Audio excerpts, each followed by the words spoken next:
ಹೋದ ಇವನು. ಇಷ್ಟೊತ್ತಾದರೂ ಇನ್ನೂ ಮನೆಗೆ ಬಂದಿಲ್ಲ. ರಚನಾ, ನೀನು ಅವನಿಗೆ ಫೋನ್ ಮಾಡಿದ್ದೆ ಅಲ್ವಾ? ಎಲ್ಲಿದ್ದಾನಂತೆ? ಎಷ್ಟೊತ್ತಿಗೆ ಬರ್ತಾನಂತೆ? ಹಾಂ ಕಾಲ್ ಮಾಡಿದ್ದೆ. ಎಲ್ಲಿದ್ದಾನೆ ಅಂತ ಹೇಳಲಿಲ್ಲ, ಆದರೆ ಲಾಂಗ್ ಡ್ರೈವ್ಗೆ ಹೋಗ್ತಿದ್ದೀನಿ ಅಂತ ಮಾತ್ರ ಹೇಳ್ದ.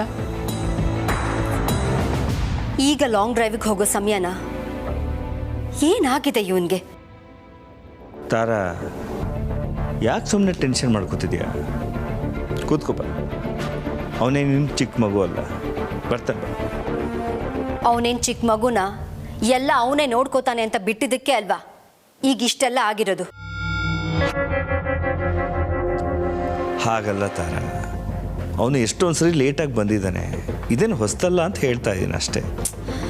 ರಮೇಶ್, ಆದ್ರೆ ಈಗ ಅವನು ಮೆಂಟಲಿ ಅಪ್ಸೆಟ್ ಆಗಿದ್ದಾನೆ. ಅದು ಅವನಿಗೂ ನಮಗೂ ಎಲ್ರಿಗೂ ಹೊಸ್ತು. ಅದಕ್ಕೆ ನನಗೆ ಭಯ ಆಗ್ತಾ ಇರೋದು. ಒಂದು ಫೋನ್ ಮಾಡಿ ಇಂಥ ಕಡೆ ಇದ್ದೀನಿ, ಸೇಫ್ ಆಗಿದ್ದೀನಿ ಅಂತ ಹೇಳಿದಿದ್ರೆ ಸಮಾಧಾನ ಆಗ್ತಿತ್ತು. ಎಲ್ಲಿ ಹೋಗಿದ್ದಾನೋ ಏನು?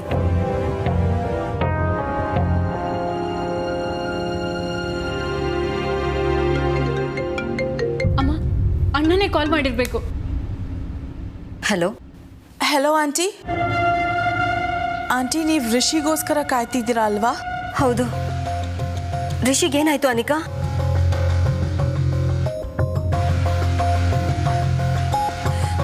ಋಷಿಗೆ ಎಷ್ಟು ಹೇಳಿದ್ರು ಅರ್ಥನೇ ಆಗಲ್ಲ aunty.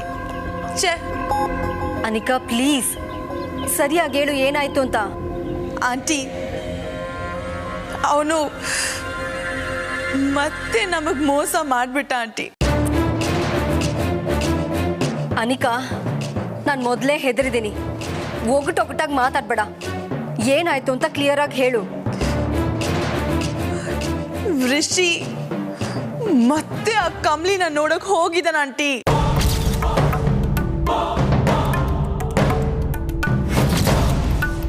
Yes aunty, I feel so frustrated.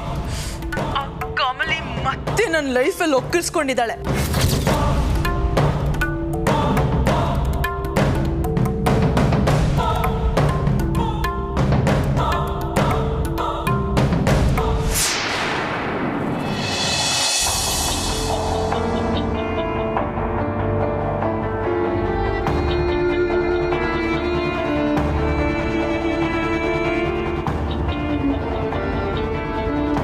ಏನು ಮಾಡ್ತೀರಾ ಕಮಲಿ ಅವರೇ?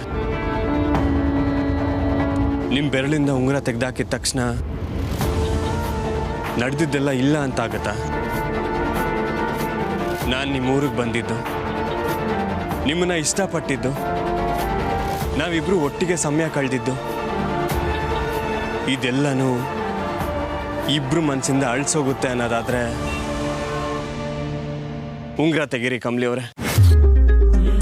ಒಬ್ರಿಗೊಬ್ರು ನೆನಪಿರಲ್ಲ, ಈ ನೋವು ಸಂಕಟ ಯಾವುದೂ ಇರಲ್ಲ. ಈ ಥರ ಬೀದಿಲ್ ನಿಂತು ಒಬ್ರನ್ನೊಬ್ರು ಕನ್ವಿನ್ಸ್ ಮಾಡ್ಕೊಳಂಗಿರಲ್ಲ. ನಿಮ್ಮ ಪಾಡಿಗೆ ನೀವು, ನನ್ನ ಪಾಡಿಗೆ ನಾನು, ಎಲ್ಲ ಮರೆತು ಆರಾಮಾಗಿರ್ಬೋದು ಅಂತ ಹೇಳಿದ್ರೆ ಕಮಾನ್, ಈಗಲೇ ಆ ಉಂಗ್ರನ ತೆಗೆದು ಬಿಸಾಕಿ ಕಮಲಿ ಅವರೇ.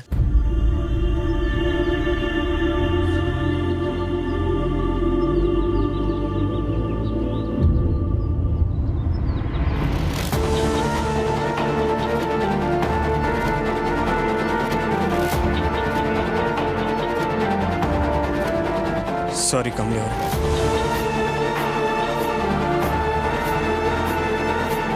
ನೀವು ಎಲ್ಲರೂ ಹಾಗೆ ಯೋಚನೆ ಮಾಡೋದನ್ನ ನನ್ನಿಂದ ಸಹಿಸೋಕ್ಕಾಗಲ್ಲ. ನೀವು ನಿಮ್ಮನ್ನ ಬದಲಾಯಿಸ್ಕೊಬೇಡಿ ಅಂತ ನಾನು ಎಷ್ಟೋ ಸಲ ಹೇಳಿದ್ದೀನಿ. ನನಗೆ ನೀವಾಗಿದ್ರೇ ಇಷ್ಟ ಕಮಲಿ ಅವರೇ. ನೀವು ಇಂಥ ಡಿಸಿಷನ್ ತಗೊಳ್ಳೋರಲ್ಲ. ನಮ್ಮಿಬ್ಬರ ಪ್ರೀತಿ ಬೇರೆಯವ್ರಿಗೆ ಅರ್ಥ ಆಗಲ್ಲ ಕಮಲಿ ಅವರೇ. ಒಬ್ಬರನ್ನೊಬ್ರನ್ನ ನೋಡಿದ ತಕ್ಷಣ ಇಷ್ಟ ಆಗಿ ಐ ಲವ್ ಯು ಟು ಅಂತ ಹೇಳಿ ಮದುವೆ ಆಗೋ ನಾರ್ಮಲ್ ಲವ್ ಅಲ್ಲ ನಮ್ದು. ಬರೀ ಒಂದು ಉಂಗುರ ತೆಗ್ದಾಕಿದ್ರೆ ಎಲ್ಲ ಹೊರಟೋಗಲ್ಲ ಕಮಲಿ ಅವರೇ. ಯಾರೇನೇ ಹೇಳಿದ್ರು ನನ್ನ ಪ್ರಕಾರ ನಮ್ಮಿಬ್ಬರಿಗೂ ಎಂಗೇಜ್ಮೆಂಟ್ ಆಗೋಗಿದೆ ಕಮಲಿ ಅವರೇ. ಆ ಮಂಟಪದಲ್ಲಿ ನಡೀತಲ್ಲ ಅದಲ್ಲ, ನನಗೆ ನೀವು, ನಿಮಗೆ ನಾನು ಅಂತ ಯಾವಾಗಲೂ ಬರೆದಿಟ್ಟಾಗಿದೆ. ನೀವು ಬೇಡ ಅಂದರು, ನಾನೇ ಬೇಡ ಅಂದರು, ಯಾರೇ ಬಂದು ಅಡ್ಡಿ ನಿಂತರು ನಾವಿಬ್ರು ಸೇರಬೇಕು ಅನ್ನೋದೇ ಡೆಸ್ಟಿನಿ. ನಮ್ಮಿಬ್ರು ಸುತ್ತಲೂ ಇರೋ ಪರಿಸ್ಥಿತಿ ಚೆನ್ನಾಗಿಲ್ಲದೆ ಇರ್ಬೋದು, ಆದರೆ ನನ್ನ ಪ್ರೀತಿಗೆ ಯಾವುದೇ ಕಳಂಕ ಆಗಿಲ್ಲ. ಅದು ಯಾವತ್ತಿದ್ರೂ ಪರಿಶುದ್ಧವಾಗಿದೆ. ನೀವೀಗ ಉಂಗುರ ಬಿಚ್ಚೋದ್ರಿಂದ ಯಾವುದೂ ಬದಲಾಗಲ್ಲ. ನಮ್ಮಿಬ್ರು ನಿಶ್ಚಿತಾರ್ಥ ಮುರಿದು ಬಿದ್ದಿದೆ ಅಂತ ಯಾರ್ಯಾರು ಮಾತಾಡ್ಕೊತಾ ಇದ್ದಾರಲ್ಲ, ಇಲ್ಲ, ಬರೀ ಶಾಸ್ತ್ರ ನಿಂತಿದೆ. ನಮ್ಮಿಬ್ರು ಭಾವನೆ ಬಲವಾಗೇ ಇದೆ. ಅದು ನಮ್ಮಿಬ್ರಿಗೂ ಗೊತ್ತು. ಈಗಲೂ ನೀವು ನನ್ನ ಮುಖ ನೋಡಿ ಮಾತಾಡ್ತಿಲ್ಲ ಅಂತಂದ್ರೆ ಎಲ್ಲಿ ನಿಮ್ಮ ಕಣ್ಣಲ್ಲಿರೋ ಸತ್ಯ ನನಗೆ ಗೊತ್ತಾಗೋಗುತ್ತೋ ಅಂತ ಭಯ ನಿಮಗೆ. ಕಮಲಿ ಅವರೇ, ನನ್ನ ಮನ್ಸಿಗೆ ಹೇಗೆ ನಾನು ಇಲ್ಲಿಗೆ ಬಂದರೆ ನೀವು ಸಿಕ್ಕೇ ಸಿಗ್ತೀರಾ ಅನ್ನೋ ಬಲವಾದ ನಂಬಿಕೆ ಇತ್ತು, ನಿಮಗೂ ಹಾಗೆ ತಾನೆ? ನೀವು ವಾಪಸ್ ಬಂದರೆ ನಾನು ನಿಮ್ಮನ್ನ ಹುಡ್ಕೊಂಡು ಬರ್ತೀನಿ ಅಂತ ನಿಮಗೆ ಗೊತ್ತಿತ್ತಲ್ವಾ? ನನಗೆ ಗೊತ್ತು ನಿಮಗೂ ನಾನು ಬರ್ತೀನಿ ಅನ್ನೋದು ಗೊತ್ತಿತ್ತು ಅಂತ.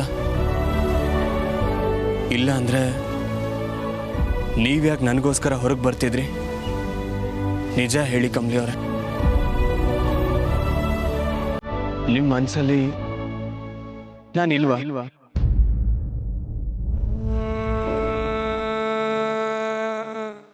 ನೀವು ನಾನು ಮಾತಾಡೋದನ್ನ ನಿಲ್ಲಿಸ್ಬೋದು, ನಿಮ್ಮ ಭಾವನೆಗಳನ್ನ ಮುಚ್ಚಿಡ್ಬೋದು, ಆದರೆ ಪ್ರೀತಿನೇ ಇಲ್ಲ ಅಂತ ಹೇಳೋದಕ್ಕಾಗಲ್ಲ ಕಮಲಿ ಅವರೇ. ಈಗಲೂ ಹೇಳ್ತಿದ್ದೀನಿ, ನೀವೇ ನನ್ನ ಪ್ರಾಣ. ನಿಮ್ಮನ್ನು ನಾನು ತುಂಬ ಪ್ರೀತಿಸ್ತೀನಿ.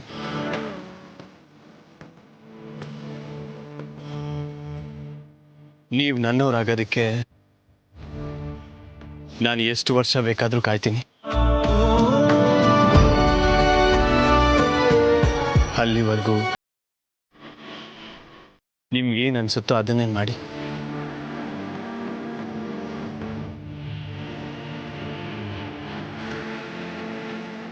ನಿಮ್ಮ ಜೊತೆ ನಾನು ಇರ್ತೀನಿ ಅನ್ನೋದನ್ನು ಯಾವತ್ತಿಗೂ ಮರಿಬೇಡಿ. ಈಗ ನಾನು ಹೋಗ್ತೀನಿ. ನೀವೇ ಬರೋವರೆಗೂ ನಿಮ್ಮನ್ನು ಪ್ರೀತಿಸೋ ಋಷಿಯಾಗಿ ನಿಮಗೆ ತೊಂದರೆ ಕೊಡಲ್ಲ.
ಅಮ್ಮ ಮಗಳು ಸೇರ್ಕೊಂಡು ಊರ್ ಬಿಟ್ಟು ಹೋಗೋ ಡ್ರಾಮಾ ಆಡ್ತೀರಾ?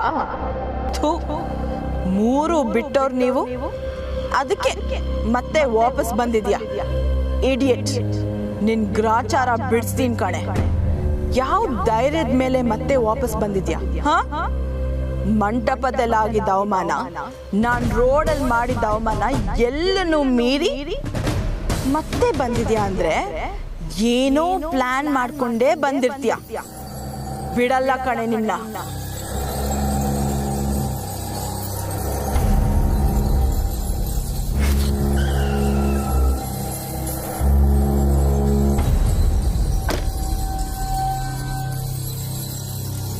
ಋಷಿ,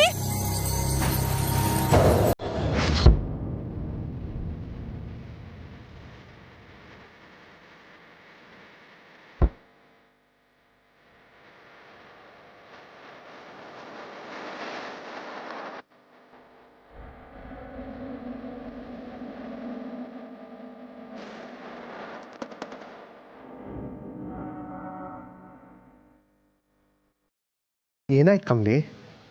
ಯಾಕೆ ಅಳ್ತಾ ಇದೆಯಾ?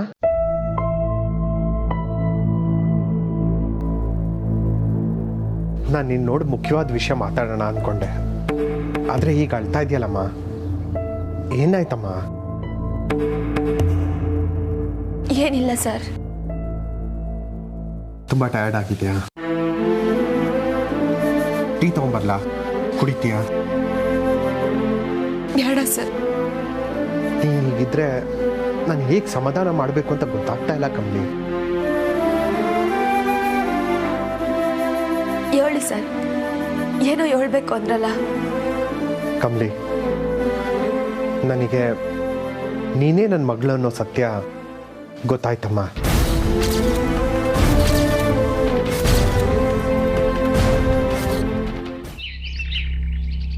ಋಷಿ,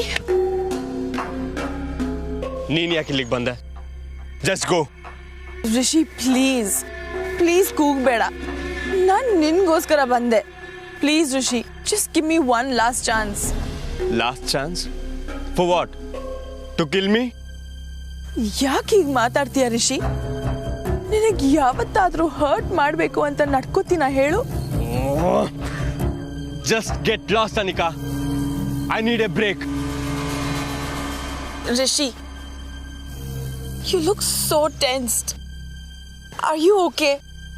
ಏನಾಯ್ತು Rishi? No. I'm not okay. I'm not at all okay.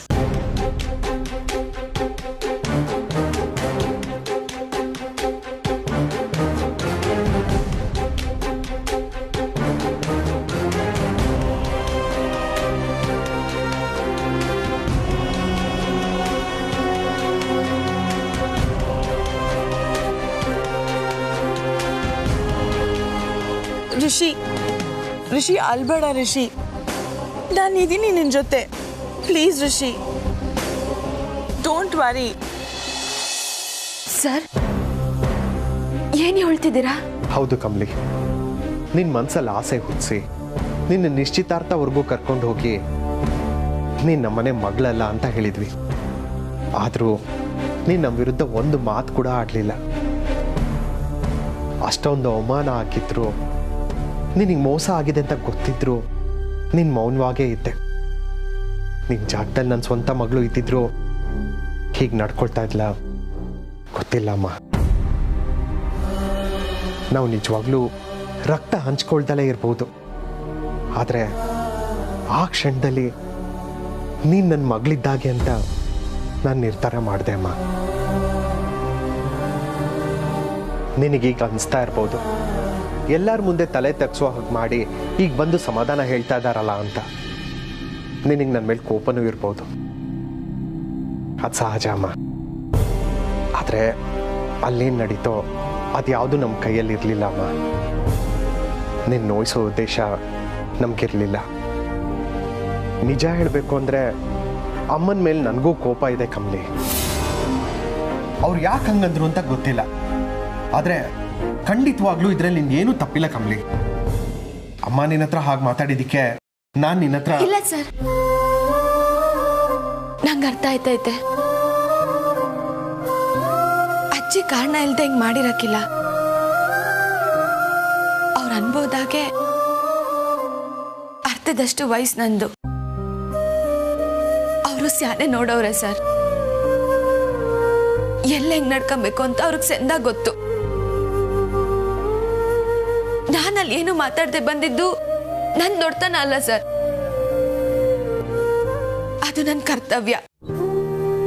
ಬೇರೆಯವ್ರ ಕಣ್ಣಿಗೆ ಹೆಂಗ್ ಕಾಣ್ತೈತೆ ಅಂತ ಯೋಚನೆ ಮಾಡಿ ಬತ್ಕೊಳ್ ನಾನಲ್ಲ ಸರ್. ಅಜ್ಜಿ ಬಂದು ನೀನ್ ನನ್ನ ಮೊಮ್ಮಗಳಲ್ಲ ಅಂದಾಗ ನಂಗೆ ಸ್ಯಾನೆ ಬೇಸರ ಆಯ್ತು, ದುಃಖ ಆಯ್ತು, ಅಳುನು ಬಂತು ಸರ್. ಆದ್ರೆ ಬೇರೆಯವರೆಲ್ಲ ನನ್ನ ಬಗ್ಗೆ ಏನ್ ತಿಳ್ಕೊತಾರೆ ಅನ್ನೋದು ನನ್ನ ಯೋಚನೆ ಆಗಿರ್ಲಿಲ್ಲ ಸರ್. ಅಜ್ಜಿಗೆ ನನ್ನ ತೊಂದರೆ ಆಗೈತಾ ಅನ್ನೋದೇ ನನ್ನ ಯೋಚನೆ ಆಗಿತ್ತು ಸರ್. ನೀವು ಗಮನಿಸಿದ್ರ ಅಜ್ಜಿ ಮಾತಾಗೆ ಸ್ಯಾನೆ ದಿಗ್ಲಿತ್ತು, ಅವಸರ ಇತ್ತು, ಅಳುನು ತಡ್ಕೊಂಡು ಮಾತಾಡಿದ್ರು ಸರ್. ನಾನು ಅಜ್ಜಿನ ಹತ್ತದಿಂದ ನೋಡಿರೋಳು. ಅವ್ರು ಯಾವಾಗ ಸುಸ್ತಾಯ್ತಾರೆ, ಯಾವಾಗ ಕಾಪಿ ಕೇಳ್ತಾರೆ, ಗುಡಿಗೆ ಹೋದ್ರೆ ದೇವ್ರ ತವ ಏನ್ ಬೇಡ್ಕತಾರೆ, ಎಲ್ಲಾನು ನನಗ್ ಚೆಂದ ಗೊತ್ತು ಸರ್. ಅವ್ರ ಮಾತಾಗೆ ಸತ್ಯ ಇಲ್ಲ ಅಂತ ನಂಗೆ ಅರ್ಥ ಆಯ್ತು. ಏನೋ ಬಲವಾದ ಕಾರಣದಿಂದಲೇ ಅವ್ರು ಹಿಂಗ್ ಮಾತಾಡ್ತವ್ರೆ ಅಂತ ನಂಗೆ ಗೊತ್ತಾಯ್ತು ಸರ್. ನೋಡ್ದ್ಯಾ ಕಮಲಿ, ಒಂದು ಕ್ಷಣದಲ್ಲಿ ಅಮ್ಮನ ಮೇಲೆ ಇದ್ದಿದ್ದ ಅಸಮಾಧಾನನ ಅಳ್ಸಾಕ್ಬಿಟ್ಟೆ. ನೀನು ಅಮ್ಮನ ಅರ್ಥ ಮಾಡ್ಕೊಂಡಷ್ಟು ನಾನು ಅರ್ಥ ಮಾಡ್ಕೊಂಡಿಲ್ವೇನೋ. ಅದಕ್ಕೆ ಹೇಳಿದ್ದಮ್ಮ, ನೀನು ನನ್ನ ಮಗಳಂತ. ನಮ್ಮ ಮನೆ ಮಗಳಾಗಿರೋ ಎಲ್ಲ ಗುಣ ನಿನ್ನಲ್ಲಿದೆ. ಕೆಲವೊಂದ್ಸಲ ನನಗೇನನ್ಸುತ್ತೆ ಗೊತ್ತಾ, ನೀನು ನಮ್ಮಮ್ಮನಾಗೆ ಯೋಚನೆ ಮಾಡ್ತೀಯ ಅಂತ. ಇಷ್ಟು ಚಿಕ್ಕ ವಯಸ್ಸಲ್ಲಿ ಇಷ್ಟೊಂದು ಮೆಚುರಿಟಿ ಇದೆಯಲ್ಲ ಅಂತ ನಾನು ಆಶ್ಚರ್ಯಪಟ್ಟಿದ್ದೀನಿ ಕಮಲಿ. ನಿನ್ನ ಮಾತು ಕೇಳಿ ನನಗೆ ಸಮಾಧಾನ ಆಯಿತು. ನಿನ್ನ ಹತ್ರ ಕ್ಷಮೆ ಕೇಳೋಣ ಅಂತ ಬಂದೆ, ನೀನೇ ನನಗೆ ತಿಳಿಸಿ ಹೇಳುವಾಗ ಆಯ್ತು. ಅಯ್ಯೋ, ಹಂಗೆಲ್ಲ ಏನೂ ಇಲ್ಲ ಸರ್. ನೀವ್ಯಾಕೆ ನನ್ನ ತವಾಗ ಸಮಯ ಕೇಳಬೇಕು? ನೀವೇ ಹೇಳಿದ್ರಲ್ಲ ಸರ್, ನಾನು ನಿಮ್ಮ ಮಗಳಿದ್ದಂಗೆ ಅಂತ. ತಂದೆ ಮಗಳು ತವಾಗ ಸಮಯ ಕೇಳ್ತಾರ? ಕಮಲಿ, ಎಂಗೇಜ್ಮೆಂಟಲ್ಲಿ ಒಂದು ಕ್ಷಣ ನನ್ನ ಹೆಂಡತಿ ಗೌರಿನ ನೋಡ್ದಾಗಾಯ್ತಮ್ಮ. ಆದರೆ ಅವಳು ಅಲ್ಲಿರಲಿಲ್ಲ. ನನ್ನ ಪ್ರಕಾರ ನಿನ್ನ ಮತ್ತೆ ರಿಷಿನ ಹರ್ಸೋಕೆ ಅವಳು ಅಲ್ಲಿ ಬಂದಿದ್ಲು ಅನ್ಸುತ್ತೆ. ಅವತ್ತೇನಾದರೂ ನನ್ನ ಗೌರಿ ನಿನ್ನನ್ನು ಮೀಟ್ ಮಾಡಿದ್ದಿದ್ರೆ ಅವಳಿಗೂ ನಿನ್ನಲ್ಲಿ ನನ್ನ ಮಗಳು ಕಾಣ್ತಾ ಇದ್ಲು ಅನ್ಸುತ್ತೆ ಕಮಲಿ.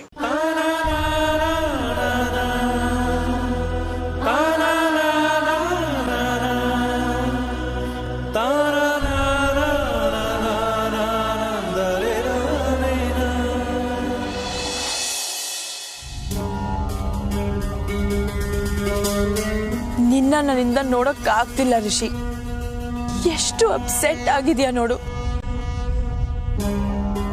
ಯಾಕೀಗ ಆಡ್ತಿದ್ಯಾ ರಿಷಿ? ನಾನ್ ನಿನ್ ಜೊತೆಲಿರುವಾಗ ನೀನ್ ಯಾಕೆ ಇಷ್ಟು ಕಷ್ಟ ಪಡ್ತಿದ್ಯಾ? ನೀನೇ ನನಗೆಲ್ಲ ರಿಷಿ.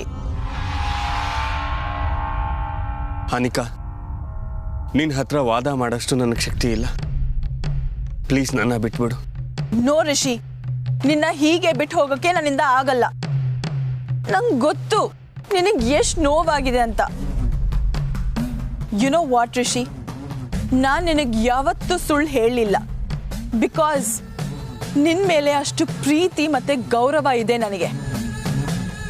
ಸೊ ನಾನು ನಿನಗೆ ನಿಜಾನೇ ಹೇಳ್ತೀನಿ. ನಿನ್ನ ಮತ್ತೆ ಕಮಲಿ ಎಂಗೇಜ್ಮೆಂಟ್ನ ಮುರಿಬೇಕು ಅಂತ ನಾನೇ ಅನ್ಕೊಂಡಿದ್ದೆ.